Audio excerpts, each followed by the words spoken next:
والصلاة والسلام على أشرف الأنبياء والمرسلين خاتم النبيين رحمة للعالمين أبي القاسم محمد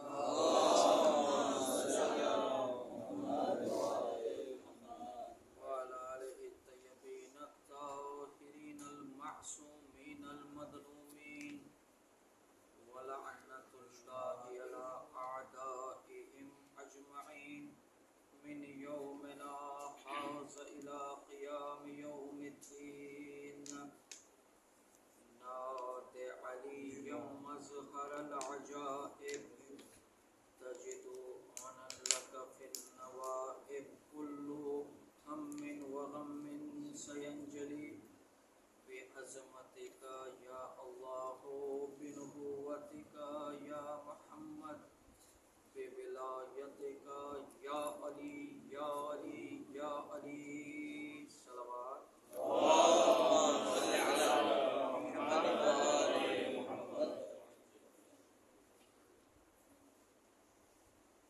أما بعد قال عز وجل في حديث القدسي السلام عليك يا أبا عبد الله وعلى الأرواح التي حلت بفنائك عليك مني جميعا سلام الله أبدا ما بقيت وبقي الليل والنهار ولا جعل الله الآخر لحد مني لزيارتكم.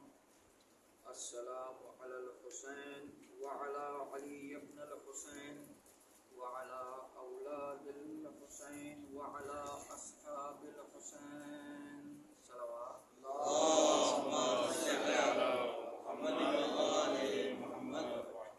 بارك النار الصلوات اللهم صل على محمد وآل محمد.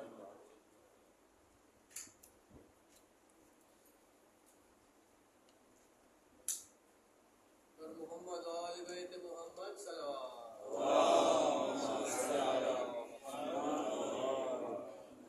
شروع خالق کے کائنات کے اس وابرکت و باعزت نام سے جو بڑا مہربان نہایت رحم کرنے والا ہے. تمام تر تعریفیں اس مالک حقیقی کے لیے کہ جس کا ایک قبضہ قدرت میں ہم سب کی جان ہے. درود و سلام محمد و آل محمد کے لیے. اللهم صل على محمد وآل محمد. خوش نصیب ہے وہ شخص کہ جو فرش عزا سے حسین کی دی ہوئی تعلیم کو لے کر جاتا ہے. بہترین تعلیم کہ جو اس فرش عزا سے ہمیں ملتی ہے وہ تعلیم اپنے رب کا شکر ہے. یعنی اگر انسان چاہتا ہے کہ وہ دنیا میں کامیاب رہے تو وہ اپنے رب کا شکر ادا کرے ان نعمتوں کا کہ جو نعمتیں رب العزت نے اسے عطا کی ہے. اور سب سے بڑی نعمت جو رب العزت نے ہم گنہگاروں کو عطا کی ہے اس کو نماز کہتے ہیں. یعنی پروردگار عالم نے ہم سے کہا کہ اے میرے بندے تو جتنا گنہگار سہی تو جتنا سیاہکار سہی مگر 5 وقت میرے پاس آ کر مجھ سے مانگ کر تو دیکھو. قرآن نے بڑھ کر آواز دی ادعونی استجب لکم. پروردگار کہہ رہا ہے میں تم سے سب سے زیادہ قریب ہوں. میں نے ان جملوں کو اس لیے آج کی تمہید بنایا کہ یہ آپ میرے ہاتھ میں جو کتاب دیکھ رہے ہیں یہ کتاب کہ جس میں نماز پڑھنے کا طریقہ بتایا گیا ہے ہمارے بچوں کے لیے بہترین تحفہ ہے. اس کتاب کو یہ سمجھ کر اٹھانا کہ نماز پڑھنے کا طریقہ ہمیں فرش عزا سے ملا. اور اگر آپ اس کتاب کے آخری میں دیکھیں گے تو وہ دعا لکھی ہوئی ہے جو رضیت باللہ ربًا سے شروع ہوتی ہے. اب یہ دعا وہ دعا ہے کہ جو ہمیں دنیا میں پڑھنی ہے مگر کام آئے گی قبر کے اندر، اس لیے کہ اس میں وہی الفاظ ہیں کہ جو ہمیں تلقین میں دہرائے جاتے ہیں، ہمیں تلقین میں پڑھایا جاتا ہے۔ اب سوال یہ پیدا ہوتا ہے کہ ہم تو مردہ ہو چکے ہیں، ہم تو اس دنیا سے چلے گئے ہیں، پھر ہم سے یہ سوال کیوں کیا جاتا ہے اسمع فم کہ سن اور سمجھ؟ تو جب ہمیں یہ بات سمجھ میں آتی ہے تو ہمیں یہ پتہ چلتا ہے کہ جو حسین کی محبت میں مرتا ہے، جو علی کی ولایت میں مرتا ہے، وہ کبھی مردہ نہیں ہوتا، وہ زندہ ہوا کرتا ہے۔ اور جو شخص زندہ ہوتا ہے اس سے ہی گفتگو کی جاتی ہے، اس سے ہی کہا جاتا ہے سن اور سمجھ۔ اور جو علی کی ولایت اپنے دل میں لے کر مرتا ہے، جو حسین کا ماتمدار ہوتا ہے، وہی کامیاب ہوتا ہے۔ اور حسین کی عزاداری میں ہم جو گریہ کرتے ہیں، جو بکا کرتے ہیں، ہم سے کہا جاتا ہے کہ تم زندہ و جاوید کو کیوں روتے ہو؟ کیا زندوں پر بھی رویا جاتا ہے؟ تو اب یہ بہترین پلیٹ فارم ہے جواب دینے کے لیے۔ دیکھیں، رونا محبت کی دلیل ہے، رونا محبت کی دلیل ہے۔ لاجیکل ایگزامپل دے رہا ہوں، عقلی مثال دے رہا ہوں کہ رونا جو ہے وہ محبت کی دلیل ہے۔ آپ کہیں گے کس طرح ممکن ہے؟ دیکھیں، جب کوئی شخص اپنی بیٹی کو بیاہتا ہے تو اس کی آنکھ سے آنسو نکلتا ہے۔ آپ اس سے پوچھیں روتے کیوں ہو؟ کیا بیٹی دنیا سے چلی گئی؟ وہ کہتا ہے نہیں، جس سے محبت ہوتی ہے جب وہ دور ہو جائے تو آنکھ سے آنسو نکلتا ہے۔ تو ثابت یہ ہوا کہ جس سے محبت ہوتی ہے اس کے لیے آنسو نکلتے ہیں۔ اور زندہ پر رونا یہ قرآن کہہ رہا ہے، یعقوب یوسف کے فراق میں روئے جبکہ جانتے تھے یوسف زندہ ہے۔ اور اگر کچھ لوگ امام کو معذاللہ مردہ کہتے ہیں تو ان کا جواب ذریعے امام حسین پر ملتا ہے۔ جب ہم جا کر اذن دخول پڑھتے ہیں، اذن دخول وہیں پڑھا جاتا ہے جہاں زندہ لوگ ہوا کرتے ہیں۔ مردوں کو سلام کیا جاتا ہے، قبرستان میں جا کر ہم مردوں کو سلام کرتے ہیں، لیکن جب ائمہ کی قبر پر جاتے ہیں تو ہم اذن دخول مانگتے ہیں، یعنی امام ہمیں اجازت دیجیے، ہم آپ کے گھر میں داخل ہو رہے ہیں۔ تو اگر انسان اس سمجھ کے ساتھ فرش عزا پر آتا ہے، اس سمجھ کے ساتھ اگر فرش عزا پر آ کر گریہ کرتا ہے تو اسے سمجھ میں آتا ہے مقصد امام حسین کا۔ اور اسی مقصد امام حسین کو سمجھنے کے لیے جس عنوان کو میں نے اپنا کلام بنایا، جس عنوان کو میں نے چنا، وہ زیارت عاشورہ ہے۔ وہ زیارت کہ جو ہمارے لیے حلال مشکلات ہے، وہ زیارت کہ جس سے روحانی تحفے عطا ہوتے ہیں۔ روحانی تحفوں سے کیا مراد ہے؟ یعنی ہمارے اندر محبت کا جذبہ پیدا ہوتا ہے۔ اگر آپ زیارت عاشورہ کو پڑھیں گے، کل میں نے زیارت عاشورہ کے ایک فقرے پر گفتگو کی تھی، ممکن نہیں ہے کہ پوری زیارت عاشورہ پر گفتگو کی جائے، اس لیے کہ یہ زیارت عاشورہ ایسی زیارت ہے کہ اس پر گفتگو کرنا، اس کو سمجھانا اور اس پر بات کرنا ناممکن ہے۔ ہماری زندگیاں ختم ہو جائیں گی لیکن اس زیارت عاشورہ کی فضیلت بیان نہیں ہو سکے گی، اتنی زیادہ فضیلت ہے۔ لیکن زیارت عاشورہ کے سلیکٹڈ فکروں پر مجھے گفتگو کرنا ہے۔ آپ جیسے جیسے زیارت عاشورہ پڑھیں گے اس میں آپ کو چند فکرے ملیں گے۔ ایک سوال محمد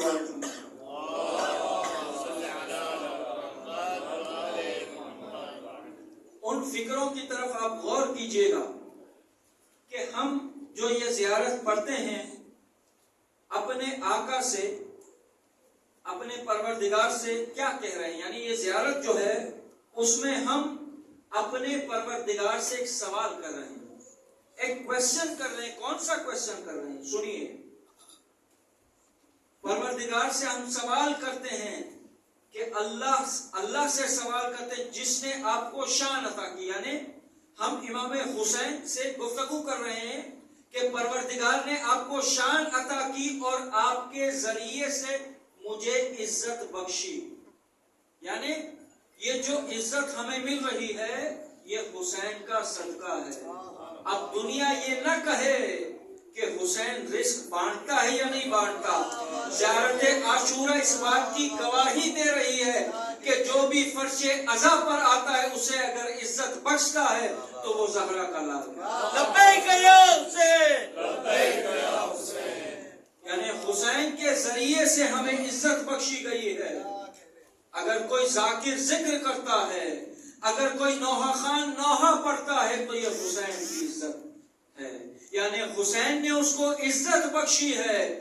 اتنے کروڑوں انسان میں اسے چنا گیا کہ تم حسین کے ذاکر بنو، تم حسین کے نوحہ خان بنو۔ اور اس کے بعد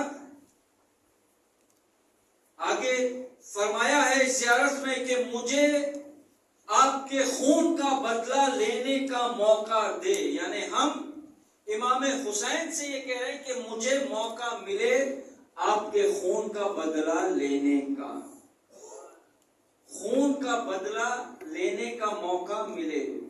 اب یہاں پر آ کر ہم رک جائیں کہ ہمیں امام کے خون کا بدلہ لینا ہے، اس لیے کہ ہمیں اپنے امام سے محبت ہے، اور محبت کی معراج کو عشق کہتے ہیں۔ جب محبت کی معراج عشق پر پہنچتی ہے نا تو خود پروردگار آواز دیتا ہے قرآن میں، یا ایھا النفس المطمئنہ۔ امام حسین کو کب آواز دی پروردگار عالم نے؟ جب امام نے اپنا سب کچھ قربان کر دیا۔ یعنی امام بتلا رہے ہیں کہ عشق کی منزل کس کو کہتے ہیں۔ تو جب انسان اس منزل تک پہنچتا ہے تب پروردگار کی آواز آتی ہے۔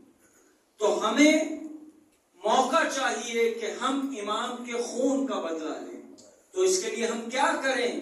تیاری کی ضرورت ہے، ایسی تیاری کی ضرورت ہے۔ دیکھیں، ہم اگر اپنے آپ کو علی والا کہیں یہ کمال نہیں ہے، اگر علی کہہ دیں یہ میرا والا ہے تو یہ کمال ہے۔ اور علی والا بننے کے لیے، حسین والا بننے کے لیے فرش عزا سے بہترین جگہ کون سی ہو سکتی ہے؟ اس لیے ہم فرش عزا پر آتے ہیں تاکہ ہم میں سے جب کوئی اٹھے تو وہ حر بن کر اٹھے۔ اسی در سے حر بنتے ہیں نا۔ امام نے بتلا دیا ہمیں کہ اس در پہ تم آؤ گے، جسمانی غذا تو تمہیں ملے گی، لیکن یہ فرش عزا کا معجزہ ہے کہ تمہاری روح بھی یہاں سے تبدیل ہو کر جائے گی۔ تم آؤ گے یہاں پر اپنی روح کا علاج مانگنے کے لیے، حسین تمہیں ایسی شفا عطا کرے گا کہ تمہاری روح کبھی بیمار نہیں ہو پائے گی۔ یہ حسین کا معجزہ ہے۔ لوگ کہتے ہیں کہ 40 میں اتنے لوگ جاتے ہیں، مجلس حسین سے کیا فائدہ ملتا ہے؟ اس 40 کی مشی سے کیا فائدہ ملتا ہے؟ ان سے پلٹ کر یہ سوال کریں، اس سے نقصان کیا ہوتا ہے؟ جو فرش عزا سے فائدہ ملتا ہے وہ شاید کہیں سے نہیں ملتا۔ اگر کوئی نماز نہیں پڑھتا، فرش عزا پر آتا ہے تو حسین اسے نمازی بناتا ہے۔ اگر کوئی روزہ نہیں رکھتا، جب وہ فرش عزا پر معرفت کے ساتھ آتا ہے حسین اسے روزہ دار بناتا ہے۔ یہ حسین کا معجزہ ہے، زندہ معجزہ ہے حسین کا۔ میں ایک واقعے کی طرف آپ کا دھیان کھینچنا چاہتا ہوں۔ آپ جانتے ہیں 40 کی مشی میں لوگ 40 لاکھ 30 لاکھ لوگ جاتے ہیں۔ وہاں پہ ایک عورت کی بچی گم ہو گئی۔ جب اس کی بچی ملی ہے تو لوگوں نے دیکھا، تب وہ گریہ کر رہی ہے۔ کہا جب آپ کی بچی کھوئی تو آپ گریہ کر رہی تھی، لیکن ابھی آپ کا گریہ بڑھ گیا ہے، ہوا کیا ہے؟ دیکھیں جس کو حسین عطا کرتے ہیں کس شان سے عطا کرتے ہیں۔ تو اس عورت نے کہا کہ جب میری بچی کھو گئی تھی تو میں پریشان اس لیے تھی کہ وہ سن اور بول نہیں سکتی تھی، لیکن جب وہ ملی ہے تو وہ سن بھی سکتی اور بول بھی رہی ہے۔ یعنی حسین نے عطا کیا اس کو، گویائی بھی عطا کی حسین نے۔ یہ ہے حسین کا صدقہ، یہ ہے فرش ازا کا صدقہ۔ ہمیں اصحاب امام حسین کی کوالٹیز کو اپنانا ہے، ہمیں اپنے آپ کو اس قابل کرنا ہے۔ آج مجھے مسلم ابن عقیل کا تذکرہ کرنا ہے، لیکن اس سے پہلے کوفے والوں کو دیکھیے جنہوں نے 18,000 خط امام کو لکھے ہیں۔ لیکن ہوا کیا کہ جب حضرت مسلم ابن عقیل کو مولا نے اپنا سفیر بنا کر بھیجا، سفیر کس کو کہتے ہیں؟ جو اپنے ملک کو ریپریزنٹ کرتا ہو۔ اب حضرت مسلم ابن عقیل جو امام وقت کو ریپریزنٹ کر رہے تھے، لوگوں نے ان کے ہاتھ پر بیعت کی، لیکن دنیا کے لیے حضرت مسلم کی بیعت کو چھوڑ دیا اور حضرت مسلم کو کوفے میں یکو تنہا چھوڑ دیا۔ یہاں پر ہمارے لیے ایک بہت بڑا پیغام ہے کہ ہم بھی اپنے امام وقت کو بلا رہے ہیں۔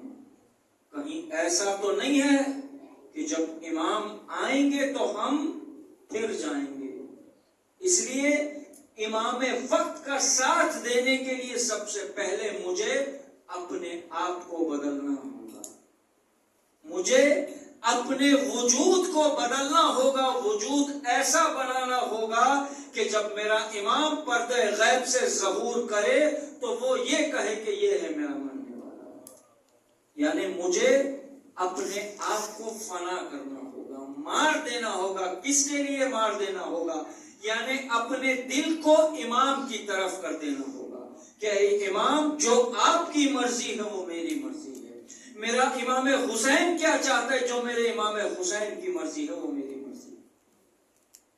حضرت مسلم ابن عقیل کو امام نے چنا ہے، اس لیے نہیں چنا کہ وہ امام حسین کے بہنوئی تھے، حضرت مسلم کی زوجہ ام البنین کی بیٹی تھی، اس لیے نہیں چنا۔ حضرت مسلم کے اندر وہ کوالٹیز موجود تھیں۔ جب حضرت مسلم کو ظالم کے دربار میں لایا گیا ابن زیاد کے، اور جب ابن زیاد نے یہ کہا امیر کو سلام کیوں نہیں کرتے، تو حضرت مسلم کا جواب ہم سب کے لیے ایک سبق ہے۔ حضرت مسلم نے کیا کہا؟ میرا امیر حسین ابن علی ہے۔ حضرت مسلم کا جواب، یعنی امیر مسلم ابن علی سے کیا مراد؟ حضرت مسلم کہہ رہے ہیں کہ میں نے اپنے وجود کو فنا کر دیا حسین کے لیے۔ اگر آپ اس کی مثال دیکھنا چاہتے ہیں تو ہمیشہ دیکھیں، جب بھی گلاس میں ایک بوند پانی ہوتا ہے، آپ اس بوند کو اگر سمندر میں ڈال دیں گے، جب تک سمندر باقی ہے وہ بوند باقی رہے گا۔ اگر ہم اپنے وجود کو حسین کے وجود کے ساتھ ملا دیں گے، جب تک ذکر حسین باقی رہے گا ہم بھی باقی رہیں گے۔ تو ہم اپنے وجود کو حسین پر قربان کر دیں۔ حسین کسی کو خالی ہاتھ نہیں لوٹاتا، حسین کبھی کسی کو خالی ہاتھ نہیں لوٹاتا۔ اگر لوگ دنیا کی خاطر حسین کے لیے آئیں گے تو کچھ نہیں ہوگا، دنیا کو بھول جائیں حسین کے لیے آئیں۔ اس پہر میں ہم جو اس فرش عزا پر بیٹھے، یہ محبت کا تقاضا ہے، اور یہ حسین کے نام کی تاثیر ہے کہ جب بھی حسین کا نام لیا جاتا ہے ہماری آنکھوں سے آنسو نکلتے ہیں۔ حسین ہمارے ان آنسوؤں کو بھی ضائع ہونے نہیں دیتے، وہ آنسو رومال جناب سیدہ میں جاتے ہیں۔ عزادارو، ہماری پروردگار سے یہ دعا ہے، پروردگار ہمارے آنسوؤں کو اس قابل بنا دے کہ وہ رومال سیدہ منجلا پائے۔ عزادارو، حضرت مسلم کو جب امام حسین نے بھیجا، حضرت مسلم سفیر امام وقت بن کر آئے۔ عزادارو، حضرت مسلم کی مظلومیت یہ ہے کہ جو حسین پر روز عاشورہ گزرا وہ مسلم پر عاشور سے پہلے گزرا۔ عزادارو، اگر حسین کے سر کو قلم کیا گیا تو مسلم کے سر کو بھی قلم کیا گیا۔ اگر حسین کی لاش پر گھوڑے دوڑائے گئے تو مسلم کی لاش میں بھی رسیاں ڈال کر کوفے کی سڑکوں پر گھمایا گیا۔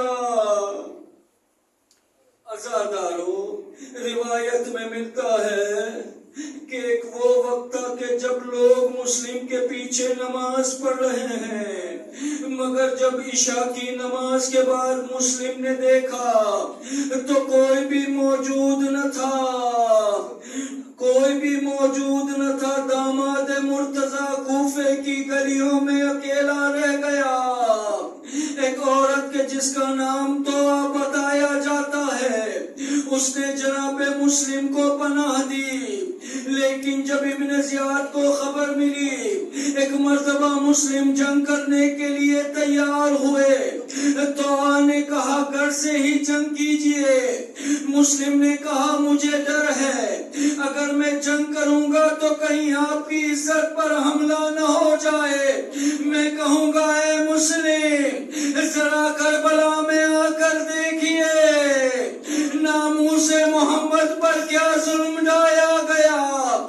بعد حسین ان کی چادریں لوٹ لی گئی۔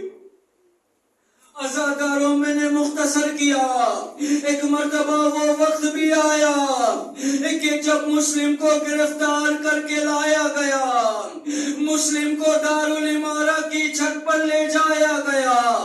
ادھر حسین کا قافلہ کربلا کی طرف رواں دواں تھا، ادھر مسلم کے سر پر ظالم ضرب چلانا چاہتا ہے۔ ایک مرتبہ مسلم نے کربلا کی راہ کا رخ کر کے کہا السلام علیکہ یا ابا عبداللہ۔ ادھر حسین ایک مقام پر رکے تھے، کہا وعلیکہ السلام یا مسلم۔ عباس سرہانے کھڑے تھے، کہا عباس مسلم کی حالت دیکھنا چاہتے ہو کیا ہے؟ ایک مرتبہ 2 انگلیوں کا اشارہ کیا۔ عباس نے کیا دیکھا؟ بہن کا سہاگ گزر رہا ہے۔ عباس کو جلال آیا۔ مولا نے کہا عباس تم نے دارالامارہ کے چھت کا منظر دیکھا، ذرا دارالامارہ کے نیچے کا منظر دیکھو۔ عباس نے کیا دیکھا؟ ایک معظمہ انتظار میں کھڑی ہے۔ حسین کہتے عباس پہچانا یہ ماں فاطمہ زہرا ہے جو مسلم کے استقبال کے لیے کھڑی ہے۔ لو عزادارو، مسلم کو شہید کیا گیا۔ حسین نے یتیم مسلم کو لیا، اپنی آغوش میں بٹھایا، سر پر شفقت کا ہاتھ رکھا۔ مسلم کی یتیمہ سمجھ گئی کہ میرے لیے یتیمی کا پیغام ہے۔ ایک مرتبہ کہا اے ماموں کیا میرے بابا اس دنیا سے چلے گئے؟ کہا بیٹی آج سے میں تمہارا بابا ہوں۔ میں اپنے مولا سے ہاتھوں کو جوڑ کر کہوں گا اے میرے مولا حسین، جو یہ آپ یتیم مسلم کو پیار کر رہے ہیں، دیکھیے کہیں یہ منظر سکینہ نہ دیکھ لے۔ شام غریبہ میں سکینہ بھی یہی سوچے گی، کوئی آئے گا میرے پاس، آئے گا میرے سر پر شفقت کا ہاتھ پھیرے گا، مگر ہائے سکینہ کا مقدر، کوئی آیا تو صحیح مگر کسی نے سکینہ کی چادر چھینی، کسی نے سکینہ کے گوشوارے اتارے۔ سکینہ کبھی بابا کو آواز دیتی، کبھی اپنے چچا پاس۔ ماتم